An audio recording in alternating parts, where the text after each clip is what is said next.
The Zelda series has its share of both iconic and fan-favorite locations, whether it be due to the music, gameplay, or style. One of the most common areas I hear of is the Forest Temple from Ocarina of Time. Of course, an individual's favorite location doesn't have to be a dungeon. A few of mine are Hyrule Castle, Lanayru Desert, and Breath of the Wild's Eldin Volcano. However, another favorite of mine is the final location within the already mentioned Zelda game, Hyrule Castle. Not gonna lie, it's mainly due to the music and atmosphere. The Zelda series has seen its share of Hyrule Castle designs, but none have been to the scale we see in Breath of the Wild. With multiple pathways and rooms littered with enemies and chests, it comes to no surprise that people view this as the final dungeon of the game. It's also very unique compared to the older versions, since many parts of the structure are built into the rock it sits on. Some portions of the library can be seen from the outside, while the rest resides within the face of the rocky cliffs around the castle. This is something that, to my knowledge, hasn't been done before in a Zelda game.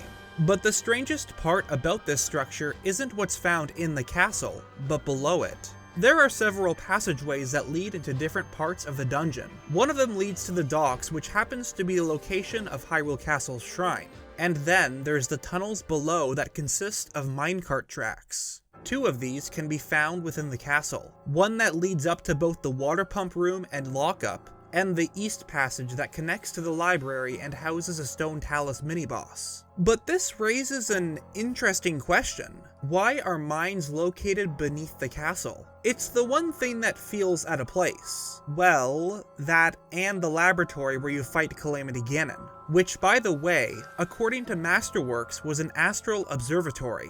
We'll talk a bit more about that later on. Speaking of the Masterworks book, also referred to as Creating a Champion, there's nothing in it about the Hyrule Castle mines, which is very strange since both the book and game are packed with small details here and there. That's why in this episode, I'm going to go over Hyrule Castle as a whole, and piece together this mystery given what we do know.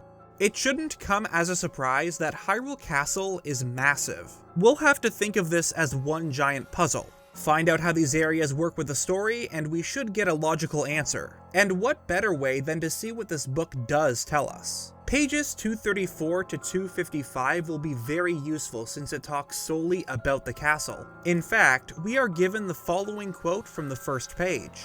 The castle's complex interior construction includes underground caverns and passageways, most likely built to defend the castle should the exterior defense be compromised.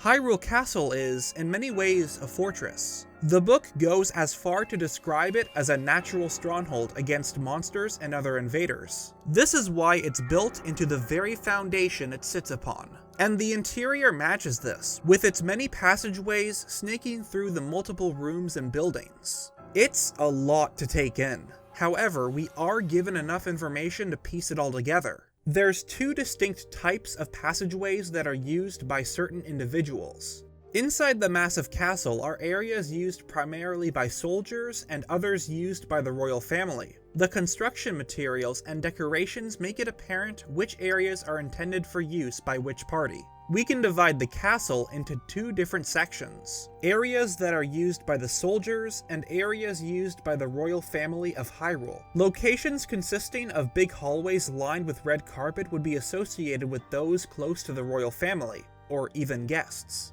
Meanwhile, the smaller passageways were taken by the soldiers or knights. These two types of locations intercept multiple times, probably to allow troops to traverse the castle without crowding the main hallways reserved for those of the royal bloodline.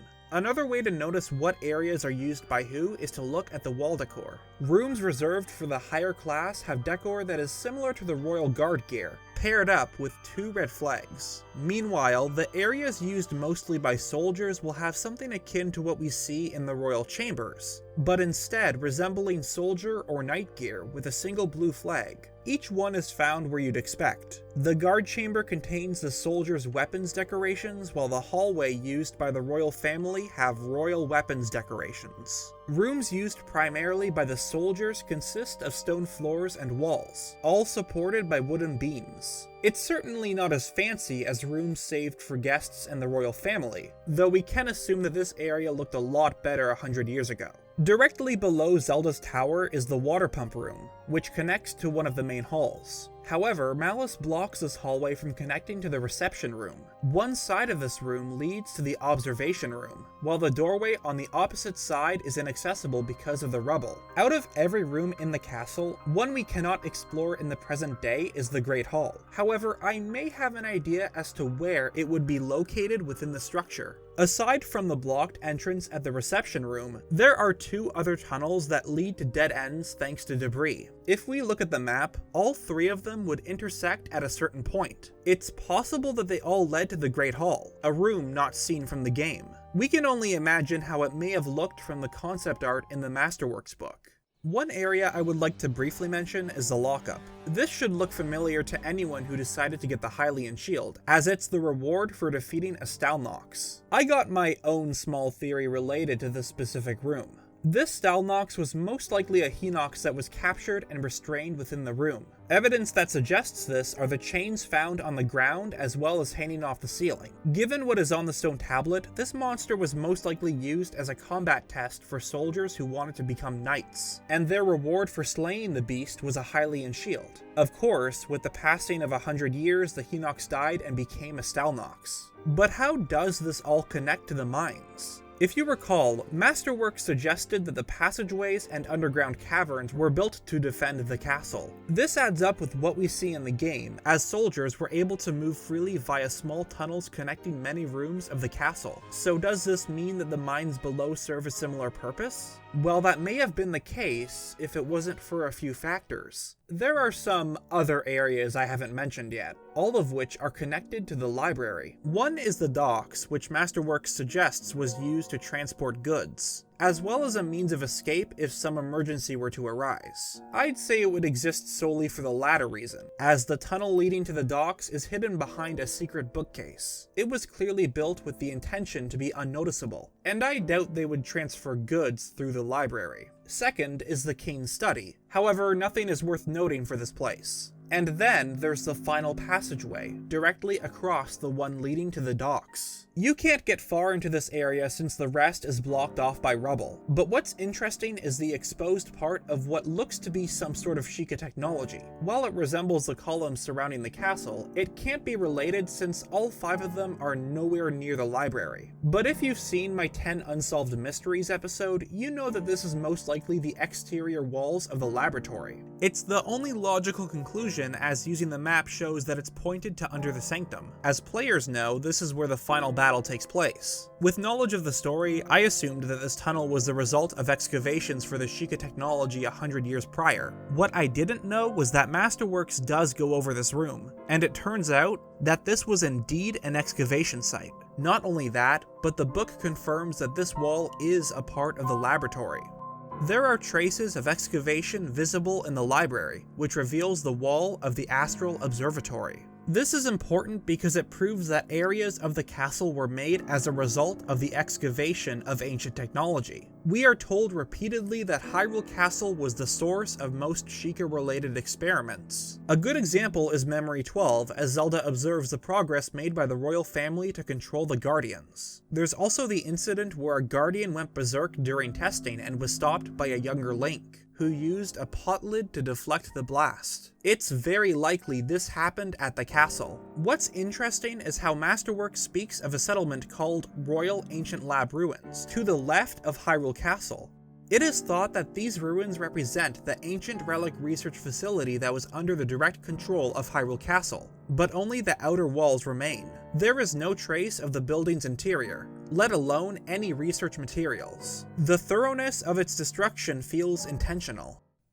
That last part is pretty interesting. More evidence to prove Hyrule Castle was used to research ancient technology comes from Robbie's memoirs. He mentions how Pyrrha was using the Guidance Stone at the castle prior to transporting it to the lab. This, along with previous connections to the tunnel we see at the library, leads me to believe that the mines below the castle are remnants of a large-scale excavation for Sheikah technology. Not only that, but I can tell you what they were looking for. The 5 columns that were rumored to exist, and where all of the Guardians were stored. Zelda mentions them in her research notes, and it's obvious that all attempts to locate them were fruitless, which would make sense, since the ancient mechanisms were much farther away. All of the tunnels dug stayed rather close to the proximity of the castle. More proof of the mines serving this purpose comes from what we find in them. One of the tunnels contains an open room with several decayed guardians half buried in the ground. These could have originated from the columns. However, plenty of them were excavated prior to the Great Calamity, as seen from Rome's cutscene. In fact, it's heavily implied that they were found at the castle. It makes sense that the royal family would excavate around the castle if this is what they found. The strangest part about all of this still has to be the one tunnel behind the library. You'd think that the revelation of a strange-looking wall would be a major discovery, yet no one mentions this, not even Zelda. Did they already know of the Astral Observatory's existence? Was it nothing worth writing about? That brings us to the last part of this analysis. Masterworks does refer to the laboratory as an astral observatory. In fact, there's a whole section about it that I forgot to bring up in my 10 Breath of the Wild Mysteries episode. It's a pretty big chunk of text that I won't bother reading right now, though feel free to pause the video and take a look. For anyone who does have the book, it's on page 255. Even though it's called an observatory, many, including me, have speculated as to whether this area has another purpose. I did find a quote within the book that heavily implies the Sheikah used this place to research celestial bodies. So yeah, it's most likely just an observatory. This does mean that for some odd reason, this ancient tribe was obsessed with stars and constellations. It might very well be why the Hateno and Akala tech labs have giant telescopes. Perhaps the Sheikah used celestial bodies as a form of language or something? Of course, that is a baseless claim. And I know I've talked about this multiple times, but I am convinced that an elevator was used to access his laboratory just like the shrines. But I've been thinking, rather than this elevator going down, what if the only entrance to this area is from the top? I don't know how to explain it in words, but notice Link when he falls down into the arena. It's a cylinder-shaped tunnel that bottlenecks into a bigger room. Now imagine if the floor was a circular elevator that went up to the sanctum. It would be just the right shape. This would mean that, for some unexplained reason, the royal family blocked off the entrance to the observatory by building a proper floor. It would explain how it was easily broken when Calamity Ganon broke free. But as always, this is just a theory. Or theories, I guess. Anyways, that's all from me. I apologize for the delay in videos. I've kind of been addicted to Persona 5 for the past couple weeks. I do plan on making a few videos on that, though it shouldn't interfere with any Zelda uploads. If there's anything you want me to talk about regarding Breath of the Wild 2 or Zelda in general, then let me know in the comments. Special thanks to all of my patrons, as you are all amazing. Links to my Twitter, Patreon, and Discord will be down below. As always, never feel obligated to become a patron, as your continued support here is more than enough. Thanks again for watching, and I'll see you all later.